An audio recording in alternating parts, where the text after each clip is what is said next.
Real Inspiration TV.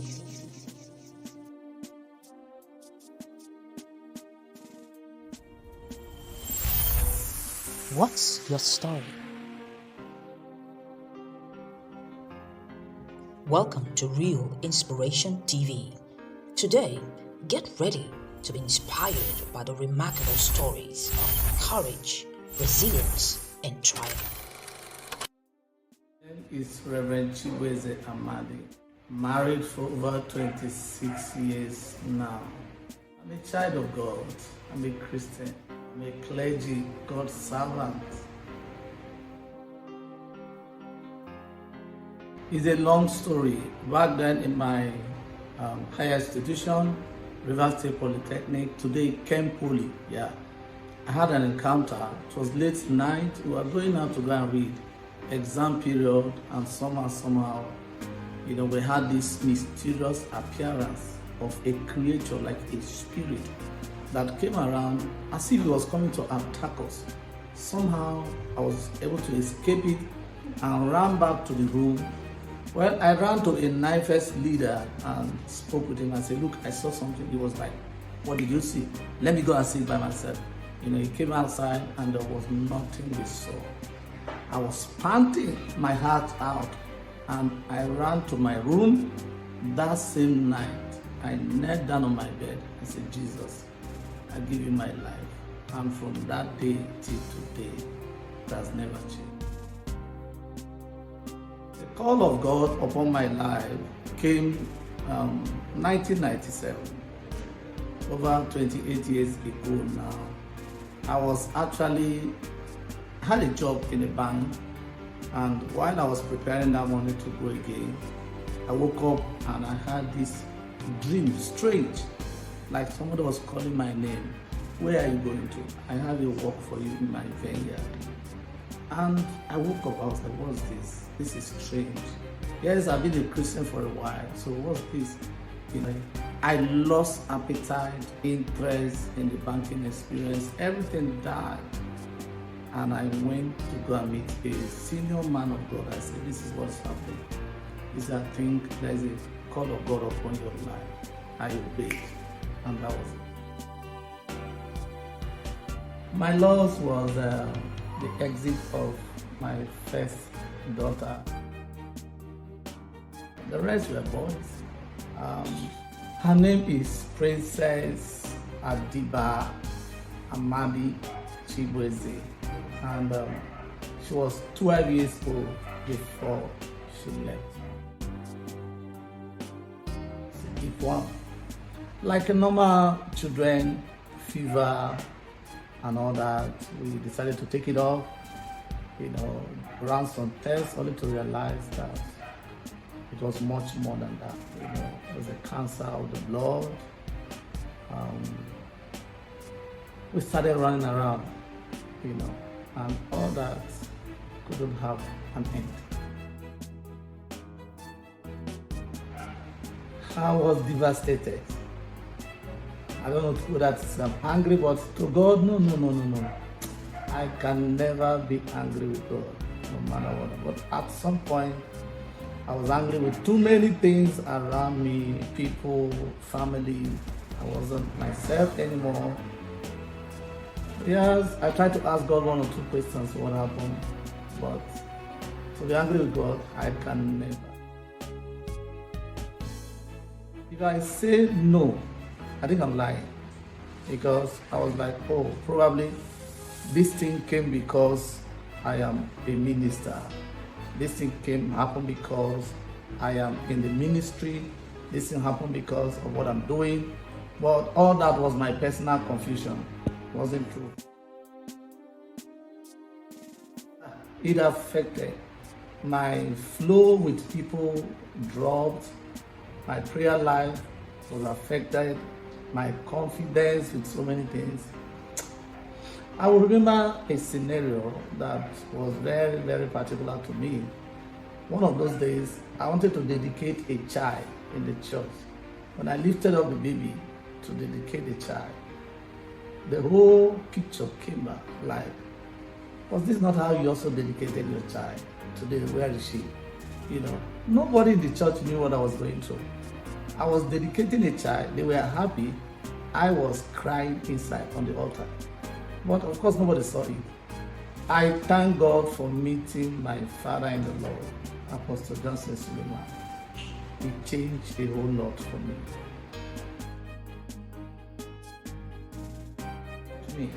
My relationship with God is far, far, far better.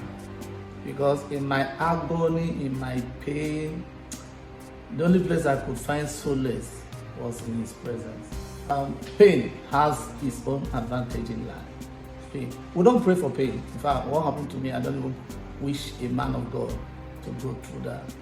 But one of the things I can hold today that has happened is that more of God for me, other than anything on this world.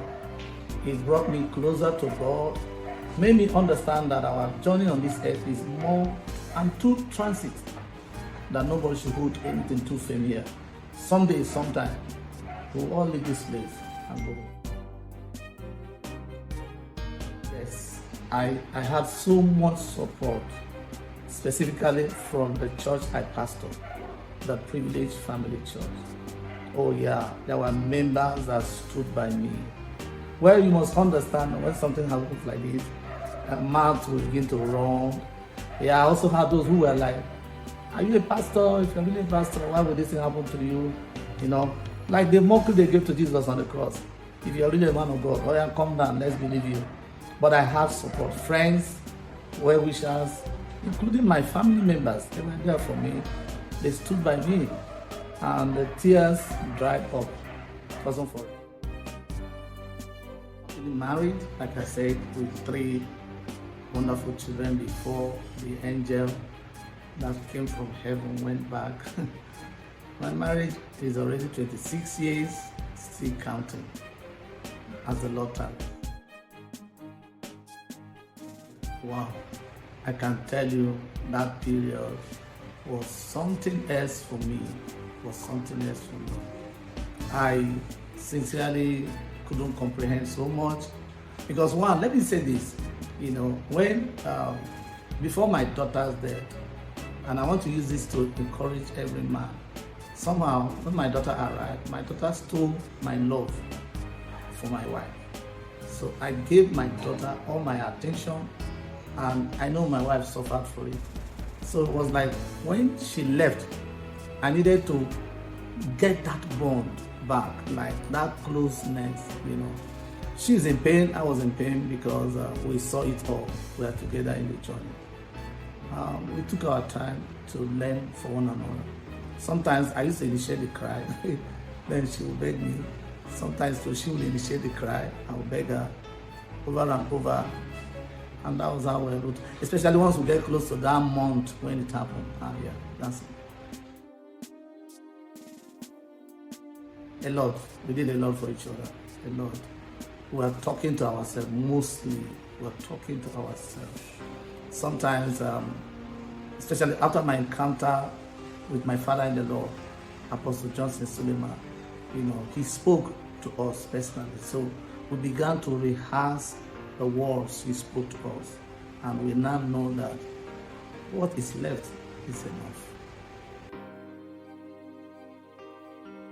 Was the fact that before she left, she was showing signs of ministry. In fact, by the way, when she, even at the age of 12, she was already prophesying. So there was this, for every man of God, it's our pleasure to see our children follow suit. So somehow, it hurt me when I realized that, wow. Because even before she left, she was already writing a book, or she wrote already. So the grieving part was, wow. She used to be my best friend, but she's not there anymore.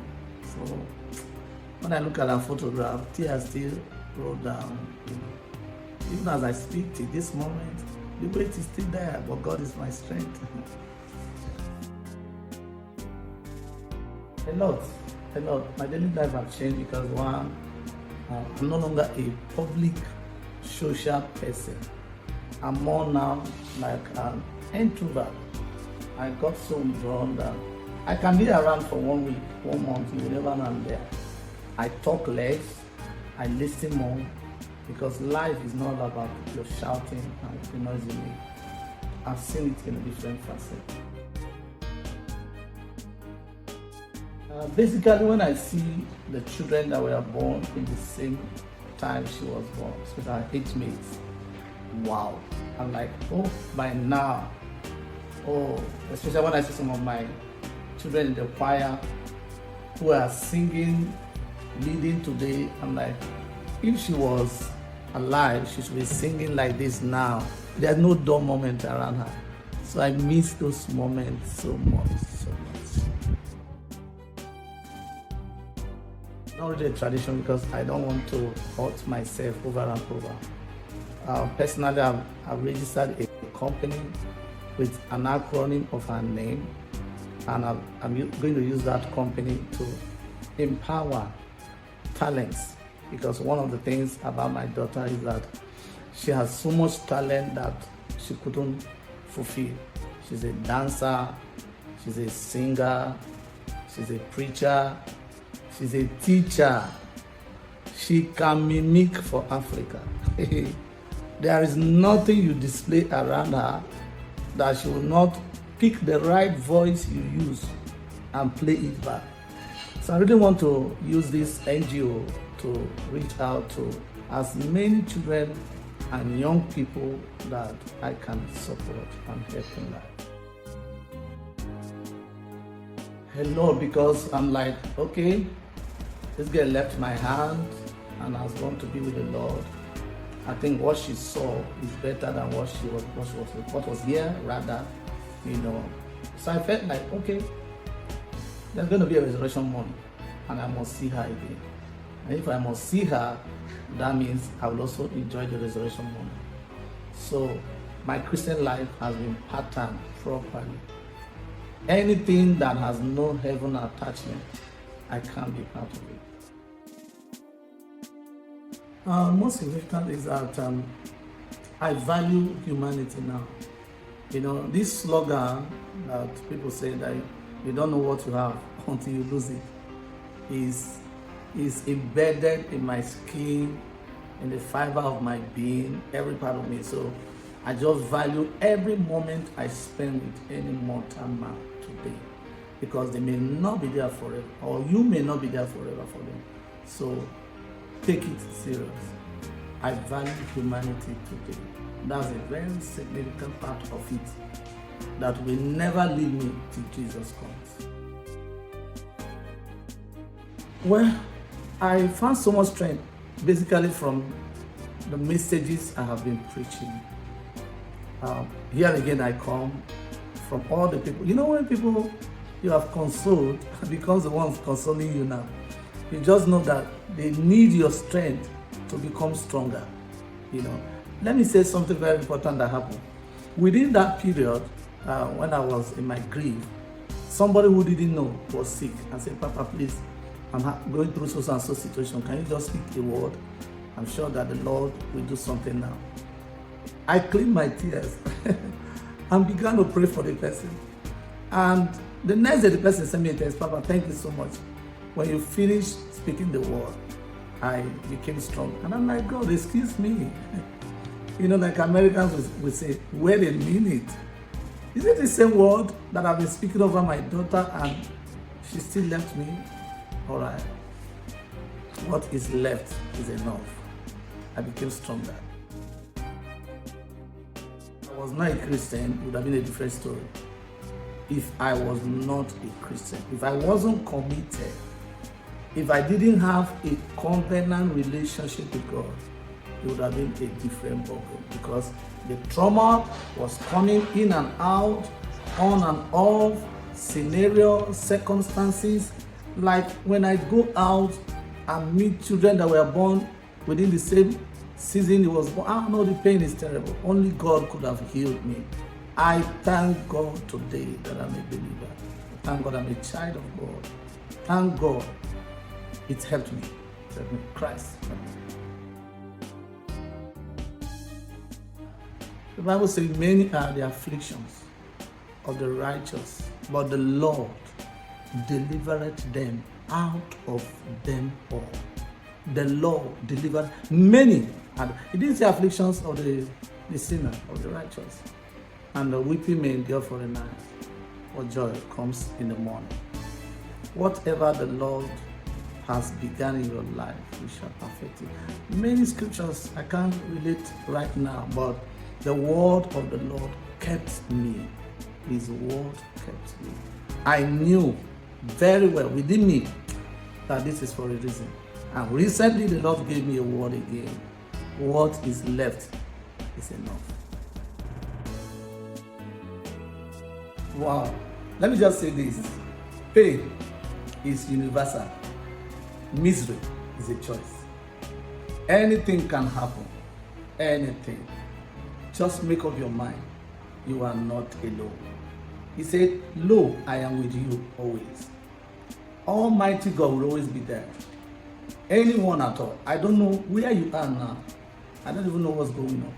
But I can assure you, that same God that did it for me, that today I can stand and encourage you, that same God can do it for you. You know, we live in a society where people talk anyhow. When people are going through pain, that's not when to remind them of what they would have done better to prevent. That's not when to remind them of their fault. No, that's the time to hold their hands and tell them you are not alone. Jesus was in the Garden of Gethsemane. After 1 hour, he came back. He looked at his disciples and asked, are you sleeping? No. When a man is in pain, stand by that man. Some of you may need to, for people around you who are bereaved, who are going through one loss of job, loss of business, loss of a wife, a husband, a brother, a sister. No, don't be too busy for them. Show up. Just show up. You may need to pass a night. You may need to prepare a food from your house and bring for them. You may need to just be around them, sing a song, raise a worship. Come on, just talk to them because they just need to talk to relieve their pain. And I believe God that as you do that for somebody close to you today, they will thank you later. Probably not immediately, but you'll be glad that you are part of it. These things I have spoken to you, that in me you may have peace.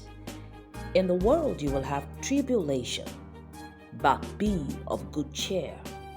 I have overcome the world. So do not fear, for I am with you. Do not be dismayed, for I am your God. I will strengthen you and help you. I will uphold you with my righteous right hand. Thank you for watching. Please like, leave a comment, and subscribe for more. God bless you.